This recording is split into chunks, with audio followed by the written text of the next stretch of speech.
नमस्ते दोस्तों, मैं हूं हर्षद और आज के इस वीडियो में हम बात करने वाले हैं कि फुल टाइम जॉब के साथ आप न्यू टेक्नोलॉजी कैसे सीख सकते हो।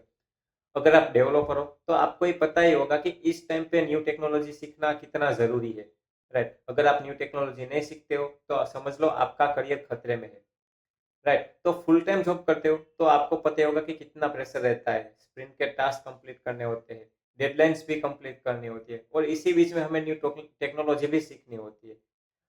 तो गाइज इसी वीडियो में मैं यही बताने वाला हूँ कि नई टेक्नोलॉजी कैसे सीख सकते हैं। तो फर्स्ट ऑफ ऑल गाइज, मैं कोई मोटिवेशनल स्पीकर नहीं हूँ, मैं सिंपली सॉफ्टवेयर डेवलपर ही हूँ। तो गाइज चलिए स्टार्ट करते हैं। तो सबसे पहले एक बात क्लियर कर देता हूँ कि ऑफिस के बाद जो हमारा एनर्जी होती है वो ऑलमोस्ट ज़ीरो होती है, राइट।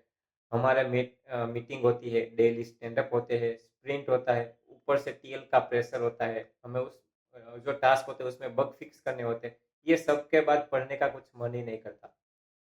लेकिन टेक इंडस्ट्री में टकने के लिए कुछ ना कुछ तो पढ़ना चाहिए, कुछ न कुछ तो न्यू टेक्नोलॉजी सीखनी ही चाहिए क्योंकि हर दिन कुछ ना कुछ नया मार्केट में आता ही रहता है, राइट? तो आपको बिल्कुल अपडेटेड रहना चाहिए।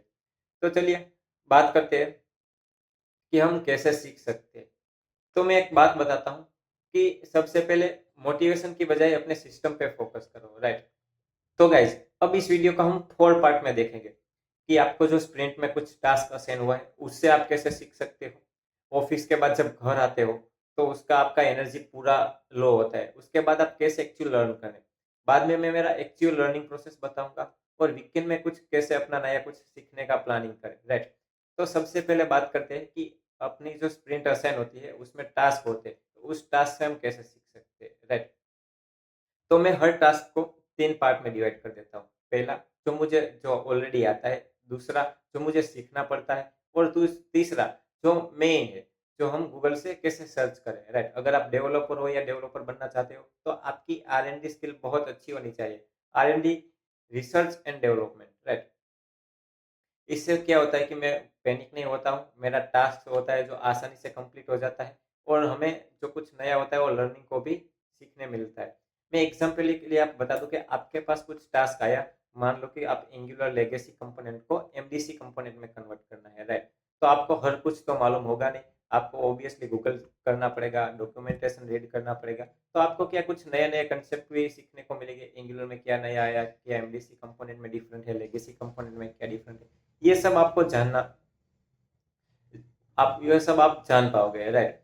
अब बात करते हैं कि ऑफिस के बाद जब हम घर आते हैं तब हमारा एनर्जी लेवल बिल्कुल जीरो होता है, उसके बाद भी हम कैसे कुछ नया सीखे, राइट। तो गाइज पहले मैं क्या सोचता था कि जब मैं ऑफिस में के बाद घर आता हूँ तो मुझे 3-4 घंटे पढ़ना पड़ेगा। तो गाइज सच बोलूँ तो ये बिल्कुल पॉसिबल ही नहीं है क्योंकि हम ऑलरेडी हमारा जो एनर्जी होती है वो जीरो होता है।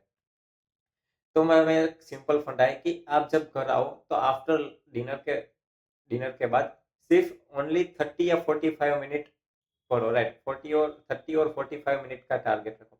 कभी आप यूट्यूब वीडियो देखो, कभी डॉक्यूमेंटेशन पढ़ो या कभी कोई बग सोल्व करो जो लीड कोड पे भी मिल जाता है, राइट। रोज थोड़ा थोड़ा सीखो तो क्या होगा, आपका जो नॉलेज है वो भी बढ़ेगा और आपकी जो लॉजिकल पावर है वो भी बढ़ेगी, राइट।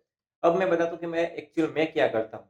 तो मैं जब घर आता हूँ तो डिनर के बाद क्या करता हूँ कि पहले कुछ नया सीखता हूँ। मेरा फेवरेट एंगुलर, तो मैं देखता हूँ कि एंगुलर में कुछ नया आया है, नोड में कुछ नया आया है या जेएस में कुछ नया आया है, राइट। तो पहले मैं ऑफिशियल डॉक्यूमेंटेशन देखता हूँ, बाद में मैं गूगल सर्च करता हूँ और बाद में स्टैक ओवरफ्लो भी यूज करता हूँ, राइट।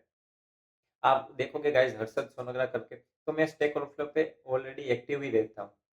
तो मैं क्या होता है कि डायरेक्ट कोर्स पे डिपेंड नहीं करता या कि लाइक सर्च किया यूट्यूब पे मुझे ये सीखना है तो मैं डायरेक्ट वीडियो पे डिपेंड नहीं करता। मैं पहले प्रॉब्लम ढूंढता हूँ, उसके बाद डायरेक्ट वीएस कोड में कोड लिखने बैठ जाता हूँ, राइट। तो गाइस एक बात और याद रखना कि जब तक आप कोड लिखोगे नहीं ना तब तक आप कुछ समझ नहीं आएगा। मान लो कि आपको कितना भी अपना नॉलेज हो, आप कोई कोई सवाल पूछे आपको तुरंत बता दोगे, बट जब आप एक्चुअल कोडिंग करने बैठोगे तब आपको पता चलेगा कि एक्चुअल में एरर कहाँ पे आती है, एरर कैसे आती है, राइट। अब बात करते हैं कि वीकेंड में मेरा क्या सीन रहता है।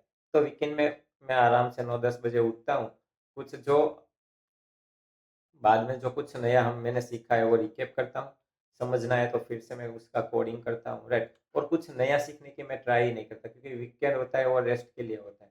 तो बस जो सीखा है उसको थोड़ा रिकैप करो, लर्निंग को गाइस पनिशमेंट मत बनाओ, उसको हैबिट बनाओ। और मैं एक आपको सबसे बड़ी इंपॉर्टेंट बात जो शेयर करने वाला हूँ कि अपने आप को कभी किसी से कंपेयर मत करो गाइस। अपने आप को खुद से कंपेयर करो, तो क्या होगा, कि आप अपने आप से कंपेयर करोगे तो आपका नॉलेज और ज़्यादा बढ़ेगा। आपको अंदर से पता चलेगा कि मेरी वीकनेस क्या है, मुझे क्या कुछ नया आना चाहिए। कोई बंदा होता है वो 5 घंटे पढ़ता है, कोई बंदा होता है वो सिर्फ़ 30 मिनट ही पढ़ता है, राइट? तो वो उससे कंपेयर नहीं कर सकती कि 5 घंटे वाले को ज़्यादा आता होगा, 30 मिनट वाले को ज़्यादा आता होगा, राइट? तो सर गाइस, घंटे और ये टाइम मैटर नहीं करता, मैटर करता है तो कंसिस्टेंसी मैटर करती है। तो रोज़ थोड़ा-थोड़ा सीखो, लॉन्ग टर्म में आपको बहुत रिज़ल्ट मिलेगा। अगर आप भी फुल टाइम जॉब करते हो और इसके साथ सीखने के लिए बहुत स्ट्रगल कर रहे हो, तो कमेंट में बता देना। अगर आपको ये वीडियो पसंद आया हो तो लाइक करो और ऐसे ही रियल डेवलपर कंटेंट के लिए चैनल को सब्सक्राइब करो। मिलते हैं नेक्स्ट वीडियो में। Thank you.